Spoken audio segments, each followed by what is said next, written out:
आम आदमी पार्टी के साथ थे, फिर जन स्वराज में थे, तो उनका अपना एक अनुभव है जिसके आधार पे उन्होंने ये एक दावा किया है। और हम लोग मानते हैं कि उनके साथ जो टीम है बिहार में, उसके अंदर क्षमता है कि वो हर जगह से चुनाव लड़ा सकती है। सोशलिस्ट पार्टी, देखिए थोड़ा सा मैं बता दूं कि ये एक विचारधारा को मानने वाली पार्टी है। जैसा आपने बताया, इसकी स्थापना यहीं बिहार में 1934 में आचार्य नरेंद्र देव जी को अध्यक्ष बना के जयप्रकाश नारायण जी महासचिव बने थे। डॉक्टर लोहिया भी पार्टी को बनाने वाले में थे। यहाँ से ही शुरुआत हुई थी, अंजुमन इस्लामिया हॉल से। और इस पार्टी की एक अलग पहचान रही है हमेशा। 1942 में जब कांग्रेस के सारे बड़े नेता गांधी समेत जब जेल चले गए, तो जेपी और लोहिया ने भारत छोड़ो आंदोलन की बागडोर संभाली।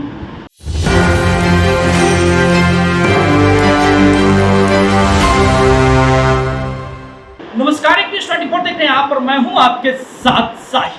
देखिए, बिहार में विधानसभा का चुनाव जैसे जैसे नजदीक आ रहा है, वैसे वैसे दावेदारी सभी पार्टियां अपनी ठोक रही हैं। लगातार एनडीए और इंडिया महागठबंधन की चर्चा थी। प्रशांत किशोर बीच में आते हैं, लेकिन अब जिस पार्टी का जो है उदय हुआ और मजबूती के साथ इस चुनाव को लड़ने का दावा कर रही है, वो पार्टी है सोशलिस्ट पार्टी इंडिया। जी हाँ, राम मनोहर लोहिया और साथ ही में बिहार के सबसे बड़े क्रांतिकारी में से एक माने जाने वाले जगत प्रकाश नारायण के विचारधारा को फॉलो करने वाली ये पार्टी बिहार में 243 पर लड़ने का दावा कर रही है। हमारे साथ उस पार्टी के प्रदेश महासचिव संदीप पांडे जी मौजूद है, खास बातचीत करेंगे। सबसे पहले स्वागत है सर। जी नमस्कार, धन्यवाद। आपकी पार्टी से दावा कर रही है कि हम 243 सीटों पर चुनाव लड़ेंगे। अचानक से ये फैसला आना और फिर इतनी तैयारी, कितना मुश्किल लग रहा है आपको? ये हमारे जो प्रदेश अध्यक्ष हैं धनंजय सिन्हा जी, ये उनका फैसला है और उनकी जो पृष्ठभूमि है वो उनको अनुभव है। पहले वो आम आदमी पार्टी के साथ थे, फिर जन स्वराज में थे, तो उनका अपना एक अनुभव है जिसके आधार पे उन्होंने ये एक दावा किया है। और हम लोग मानते हैं कि उनके साथ जो टीम है बिहार में, उसके अंदर क्षमता है कि वो हर जगह से चुनाव लड़ा सकती है। सोशलिस्ट पार्टी, देखिए थोड़ा सा मैं बता दूं कि ये एक विचारधारा को मानने वाली पार्टी है। जैसा आपने बताया, इसकी स्थापना यहीं बिहार में 1934 में आचार्य नरेंद्र देव जी को अध्यक्ष बना के जयप्रकाश नारायण जी महासचिव बने थे। डॉक्टर लोहिया भी पार्टी को बनाने वाले में थे। यहाँ से ही शुरुआत हुई थी, अंजुमन इस्लामिया हॉल से। और इस पार्टी की एक अलग पहचान रही है हमेशा। 1942 में जब कांग्रेस के सारे बड़े नेता गांधी समेत जब जेल चले गए, तो जेपी और लोहिया ने भारत छोड़ो आंदोलन की बागडोर संभाली। आज़ादी के बाद ये पार्टी कांग्रेस से अलग हुई और इसने आम लोगों के मुद्दों को संसद में उठाया है। चाहे वो लोहिया का दाम बांधो नीति की बात रही हो या अन्य पिछड़ा वर्ग के आरक्षण की बात रही हो, जिसके लिए उन्होंने नारा दिया कि 100 में पावे पिछड़े साथ, सोशलिस्टों ने बांधी गांठ। और अमीर और गरीब के बीच 10 गुना से ज़्यादा अंतर नहीं होना चाहिए आय का।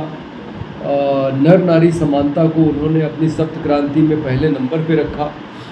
तो अंग्रेज़ी में काम ना होगा, फिर से देश गुलाम ना होगा, स्थानीय भाषा में काम हो, ये सारे जो बातें उन्होंने रखी वो सिद्धांत की बातें थी। और ऐसा माना जाता है कि गांधी जी के बाद इस देश में सबसे बड़ा जो विचारक रहा, राजनीतिक विचारक, वो डॉक्टर लोहिया ही थे। तो ये पार्टी की एक विरासत है।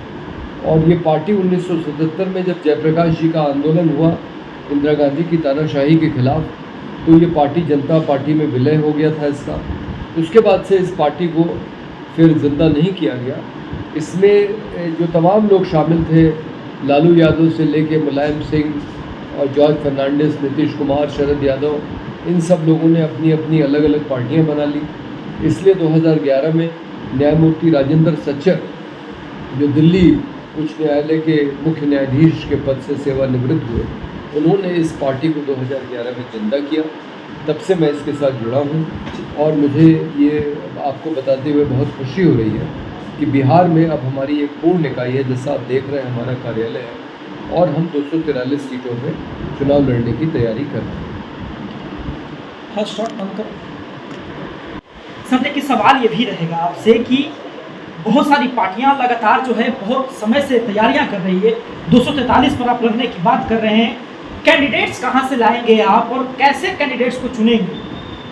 देखिए, हम लोग उस तरह से चुनाव नहीं लड़ रहे हैं जिस तरह से बाकी पार्टियां लड़ती हैं। हम लोग मुद्दे पे चुनाव लड़ रहे हैं और इस मुद्दे को लेके एक पदयात्रा जुलाई में हो चुकी है, कर्पूरी ग्राम से लेके पटना तक की। हम लोग ये मांग कर रहे हैं कि बिहार में जो मुचकुंद दुबे आयोग की सिफारिश है, 2007 में ये रिपोर्ट पेश की गई है सरकार को, अब विधानसभा पे नहीं के पटल पे नहीं रखी गई। इस रिपोर्ट को लागू किया जाए और बिहार में समान शिक्षा प्रणाली लागू हो, यानी कि सभी बच्चों को एक जैसी शिक्षा मिले, ये उनका मूलभूत अधिकार है। इससे सवाल ये भी रहेगा कि कई पार्टियां हैं बिहार में, कई गठबंधन हैं, लेकिन तो सवाल ये भी रहता है नई पार्टी के लिए कि जनता आप पे भरोसा क्यों करे?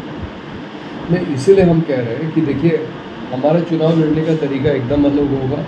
हम जनता के मुद्दों को लेके जा रहे हैं। ये ठीक है कि हो सकता है कि जनता को समझने में थोड़ी देरी हो, लेकिन हमारी पार्टी जो है वो अन्य पार्टियों से अलग इस मामले में है कि बाकी पार्टियां चुनावी राजनीति में अपने को मजबूत करती हैं, उसके नेता मजबूत करते हैं, लेकिन हमारी जो राजनीति है वो जनता को मजबूत करने की राजनीति है। इसीलिए हम लोग शिक्षा को हमने प्राथमिकता पे लिया है। देखिए, अभी बिहार में जो मतदाता पुनरीक्षण हुआ उसमें लोगों को कितनी दिक्कत हुई अपने दस्तावेज़ दिखाने में। तो ये बड़े शर्म की बात है कि आज़ादी के इतने साल के बाद भी बिहार में साक्षरता की दर से बिहार देश में नीचे से तीसरे नंबर पर है। देखिए सर, सवाल एक और रहेगा कि आप हैं सोशलिस्ट पार्टी इंडिया जो चुनाव लड़ रही है, एक और नई पार्टी है जनसुराज, और कई लोग हैं क्योंकि लगातार दावा कर रहे हैं कि हम 243 पर चुनाव लड़ेंगे।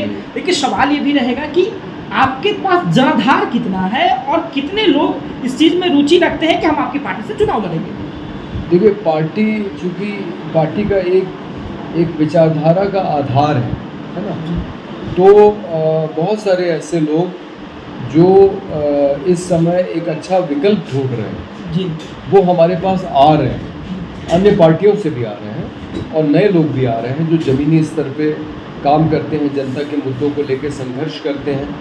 तो ये दो तरह के लोग हमारे उम्मीदवार बनेंगे, जो एक तो विचारधारा के कारण आकर्षित हो रहे हैं, उनको लगता है कि बाकी पार्टियां जो हैं वो अब विचारधारा की राजनीति नहीं कर रही हैं, वो अवसरवादी हो गई हैं, और दूसरा जो ज़मीनी स्तर पे काम कर रहे हैं, जो उन पार्टियों में के पास नहीं जा सकते, जो सिर्फ ये देखती हैं कि आप चुनाव में जीत पाएंगे कि नहीं जीत पाएंगे।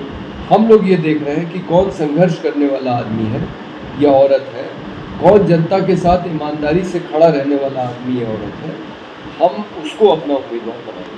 थर्ड सर, सवाल ये भी रहेगा कि लगातार जब आप चुनावी रैलियाँ करेंगे, कई तरह की चीज़ें, आपको बहुत अधिक धन की भी जो है आवश्यकता पड़ेगी। प्रशांत किशोर है एक जनसुराज सूत्रधार, उन्होंने कहा कि हम 100 रुपये जनता से मांगेंगे। आपकी क्या राय है, कैसे जो है धनराशि को इकट्ठा करेंगे? नहीं, हम लोग भी हर एक चुनाव, पिछले चुनाव में भी हमारा एक उम्मीदवार था बीरपुर भागलपुर से, और हमने 1,35,000 रुपया जनता से ही चंदा इकट्ठा करके उसको दिया था, बाकी उसने अपना पैसा लगाया था।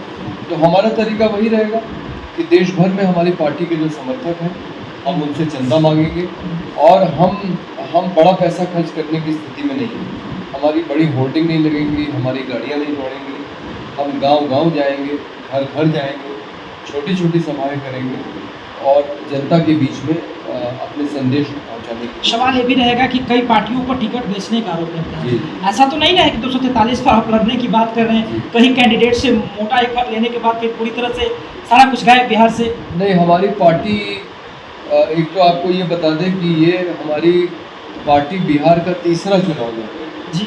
हाँ, यानी कि है टिके हुए 15 साल से। हम लोग 15 साल से टिके हुए जी। आप पता कर लीजिए, बीरपुर से पिछले विधानसभा चुनाव में गौतम कुमार प्रीतम हमारी पार्टी से चुनाव लड़े। उसके पहले वाला जो चुनाव था उसमें हमारे 5-6 उम्मीदवार थे। तो 2011 से जब से पार्टी को जिंदा किया गया है, पार्टी जहाँ जहाँ उसकी इकाइयाँ हैं वो लगातार चुनाव लड़ रही है।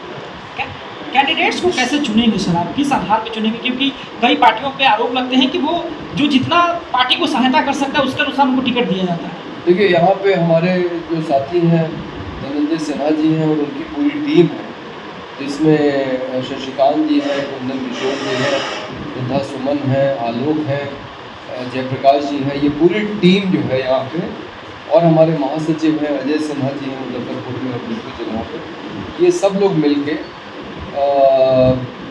इन्होंने सोशल मीडिया पे ये बात प्रसारित की है कि पार्टी उम्मीदवारों को तलाश रही है, और आज की तारीख में 243 सीटों के लिए हमारे पास करीब 4000 आवेदन आ चुके हैं। कई जिलों में हमारी इकाइयों का गठन हो गया है, कुछ जिलों में तो हम पंचायतों तक पहुंच गए हैं।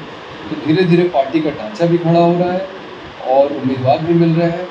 जो पैसे की बात है, उसमें हमारी पार्टी के अध्यक्ष ने एक बहुत साफ निर्णय लिया है कि आप 8 लाख रुपया पार्टी को चंदा दीजिए, ठीक है, जो दे सकते हैं, और चुनाव के 2 दिन पहले वो पैसा आपको दे दिया जाएगा, आप ही खर्च करेंगे, ताकि वो जो बात आप कह रहे हैं कि जो खेल होता है राजनीति में कि आप एक पार्टी से टिकट ले लें और फिर दूसरी पार्टी से जाके आप मोल भाव करें, वो उस तरह से हमारे साथ धोखा ना हो, इसके लिए हम लोग इस तरह की कुछ रणनीति बना रहे हैं ताकि जो लोग आए वो गंभीरता से फिर हमारी पार्टी से एक सबसे अंतिम सवाल लेंगे, क्योंकि चुनाव में जब रहेंगे तो कई दल, कई महागठबंधन, कई बड़ी बड़ी पार्टियां, उनसे निपटारा करने का क्या तरीका निकाला है आपने?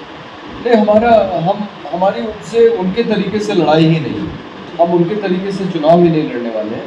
हमारा पूरा अभियान ज़मीनी अभियान होगा और बड़ा पैसा हम खर्च करने की स्थिति में नहीं है। जैसा हमने बताया कि जो पैसा लिया भी जाएगा वो उम्मीदवार को वापस किया जाएगा चुनाव के पहले ही, तो बाकी हम चंदा इकट्ठा करके अपने उम्मीदवारों की जितनी मदद हो सके। चलिए, तो अभी आप सुन रहे थे प्रधान महासचिव हैं सोशलिस्ट पार्टी इंडिया का। इन्होंने स्पष्ट तरीके से कहा कि देखिए, हमारे पास कोई कुबेर नहीं है कि हम पूरी तरह से पैसा छींटते चलेंगे, हम बड़ी बड़ी सभाएं नहीं करेंगे, बड़ी बड़ी हमारी होल्डिंग्स नहीं लगेगी। लेकिन एक बात स्पष्ट है कि जमीनी स्तर पर हमारे साथ रहने वाले नेता जो है छोटी छोटी जनसभाओं में जो है युवाओं को प्रभावित करने में, महिलाओं को विश्वास दिलाने में, और जितने जो नौजवान रोजगार के लिए या फिर कई तरह की समस्याएं बिहार में उससे प्रभावित हैं, वो हमारी ओर आकर्षित होंगे। हम स्पष्ट तरीके से कह रहे हैं कि जो पार्टी में चंदा देना चाहता है उनकी अपनी इच्छा शक्ति है, पार्टी सहायता मांगेगी, न कि उनके साथ जो है दावेदारी करेगी या किसी प्रकार के ताल्लुक। अब देखना बड़ा दिलचस्प होगा कि जब सोशलिस्ट पार्टी 243 पर लड़ेगी तो पहले ही सियासी घमासान बिहार में हो रहा है, और कितनी मजबूत दावेदारी के साथ सोशलिस्ट पार्टी इंडिया लड़ेगी, क्योंकि बड़े बड़े नामों के, बड़े बड़े विचारधारा के साथ जो है सोशलिस्ट पार्टी आई है। आपको बता दें कि इस एक समय में जो है सोशलिस्ट पार्टी की विचारधारा जिस पर चलती है, उनके नेता ने कहा था कि जिस ओर जवानी चलती है उस ओर जमाना चलता है। जी हाँ, बड़े क्रांतिकारी, बड़े आंदोलन वीर जो है हमारे बिहार से हुए। देखना बता दिलचस्प, देखते रहे सब न्यूज़ के न्यूज़ 24। हमारे सहयोगी हिमांशु हमारे साथ थे। धन्यवाद।